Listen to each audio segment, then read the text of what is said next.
Listra. Esa noche no podía dormir. No había razón aparente.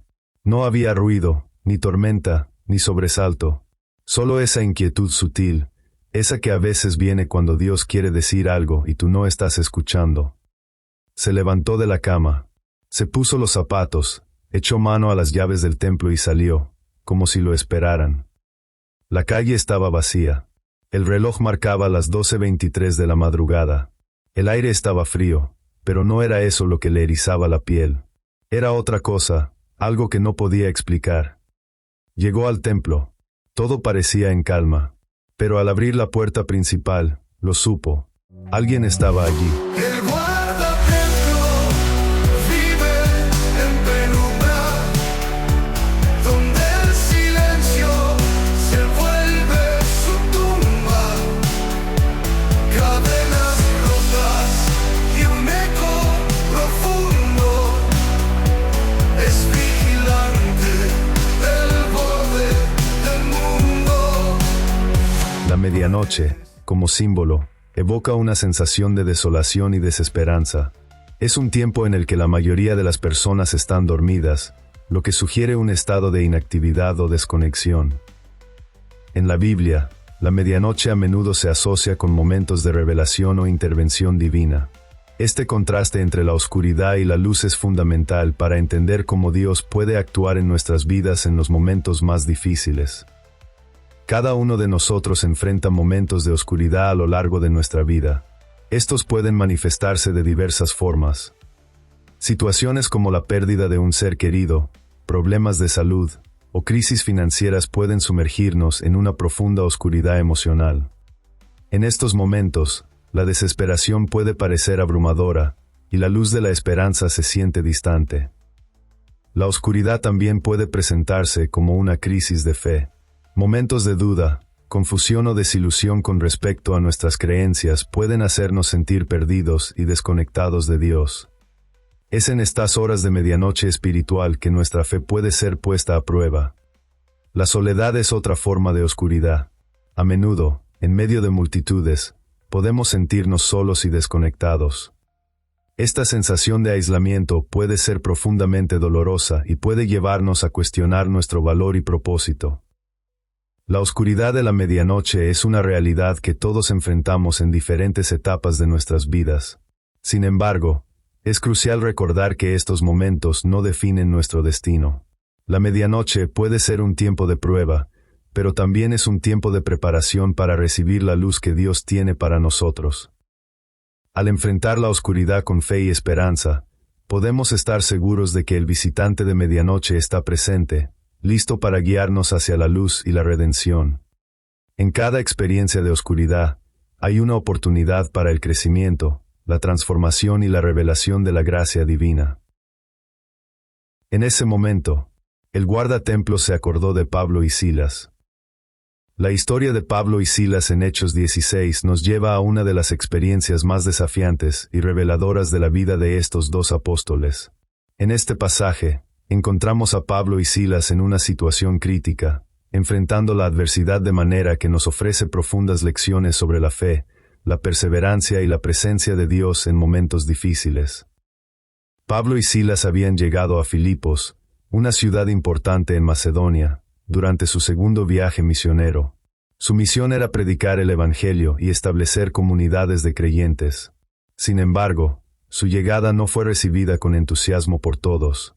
En lugar de eso, se encontraron con oposición y resistencia. La situación se tornó tensa cuando liberaron a una joven que tenía un espíritu de adivinación. Esta joven era utilizada por sus amos para obtener ganancias a través de sus habilidades sobrenaturales. Al ver que la joven era liberada de su opresión espiritual, los amos de la joven se sintieron amenazados por la pérdida de su fuente de ingresos. En lugar de reconocer el milagro que había ocurrido, decidieron actuar con ira y resentimiento.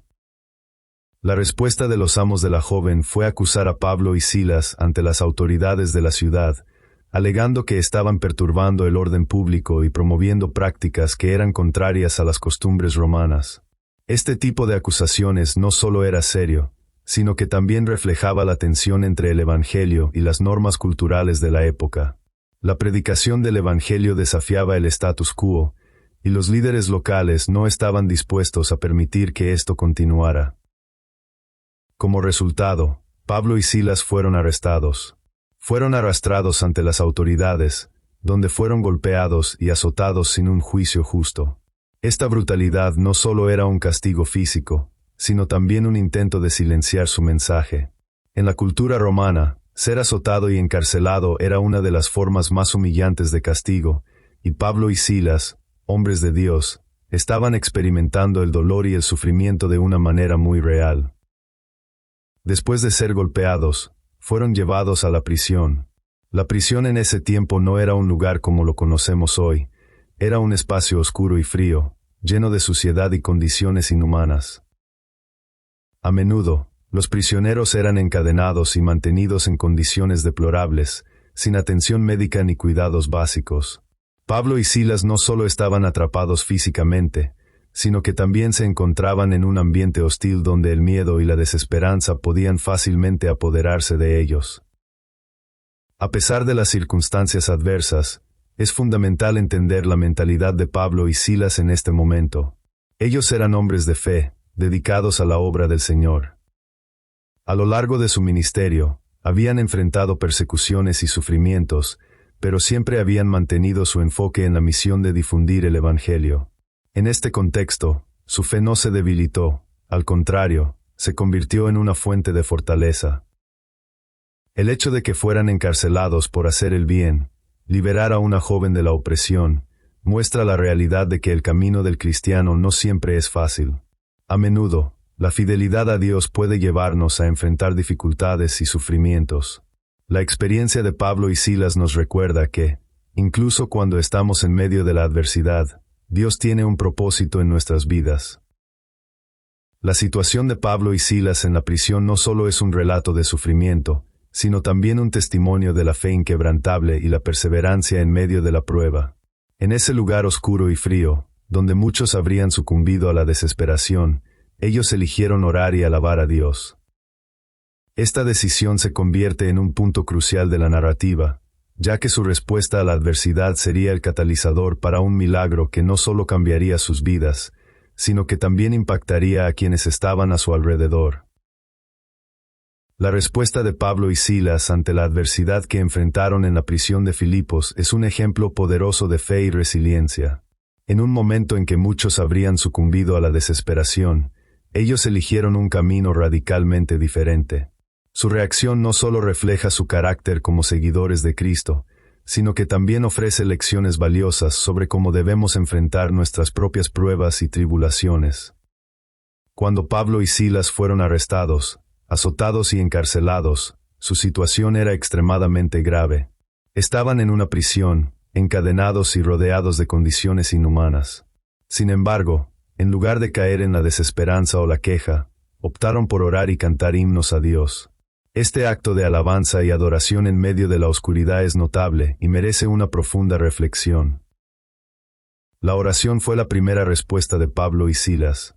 En un momento de gran angustia, se dirigieron a Dios en busca de consuelo y fortaleza. La oración es un medio por el cual los creyentes pueden comunicarse con Dios, expresar sus preocupaciones y buscar su guía.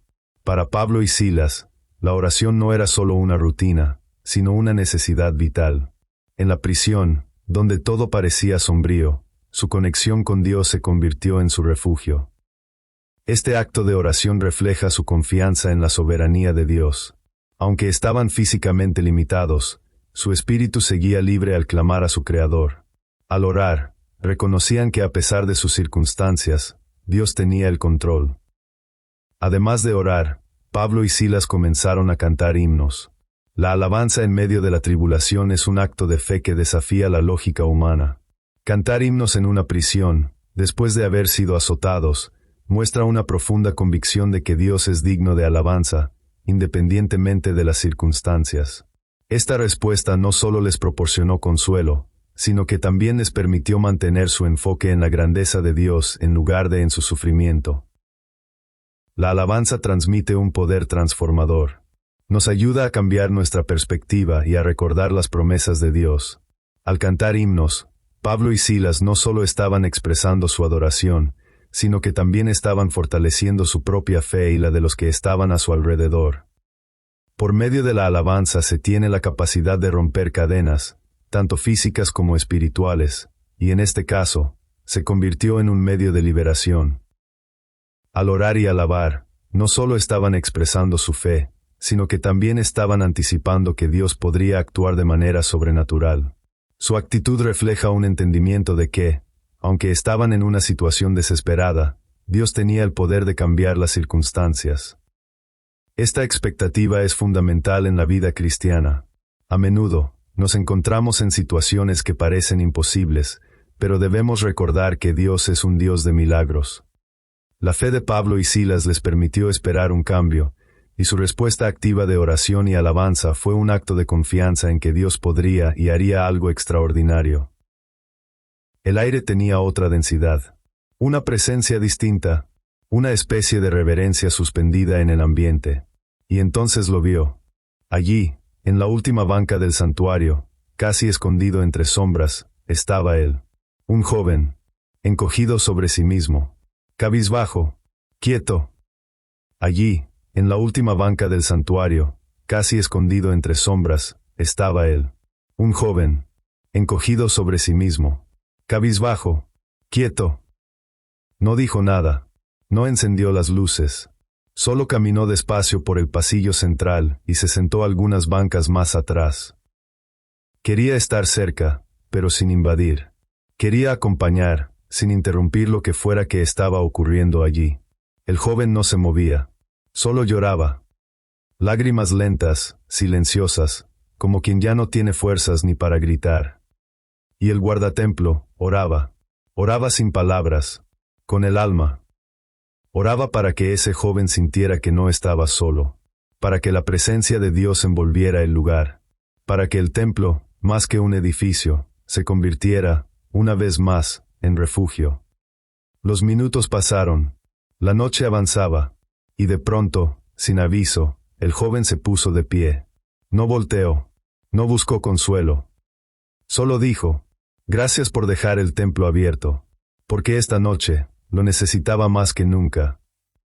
Y antes de que el guardatemplo pudiera responder, salió.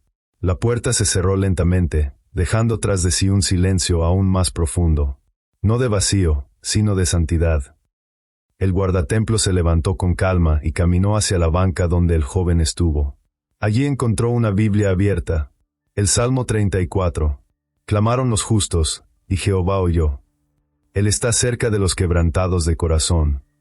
Las páginas estaban húmedas, no por el clima, sino por las lágrimas que habían quedado allí, como testimonio. En ese momento, el guardatemplo entendió. Su llamado no era solo custodiar un templo, era custodiar la posibilidad del encuentro. Ser un centinela para aquellos que buscan consuelo a deshora, para los que no caben en el horario del culto, para los que no tienen cita, ni agenda, ni voz para pedir ayuda, pero que igual llegan, en el momento más inesperado, y más necesario. Y mientras haya alguien que llegue a medianoche, el templo no debe cerrarse, la puerta debe estar lista, y el guardatemplo, también. En ese momento, el guardatemplo entendió. Su llamado no era solo custodiar un templo, era custodiar la posibilidad del encuentro, ser un centinela para aquellos que buscan consuelo a deshora, para los que no caben en el horario del culto, para los que no tienen cita, ni agenda, ni voz para pedir ayuda, pero que igual llegan, en el momento más inesperado, y más necesario. Y mientras haya alguien que llegue a medianoche, el templo no debe cerrarse, la puerta debe estar lista, y el guardatemplo, también. Gracias por acompañarme. Comparte este episodio con alguien especial. Síguenos en las redes sociales a través de Listra. Y nos escuchamos en otro episodio de El Guardatemplo. El guardatemplo vive en penumbra, donde el silencio se vuelve su tumba. Cadenas rotas y un eco profundo. Es vigilante del borde del mundo.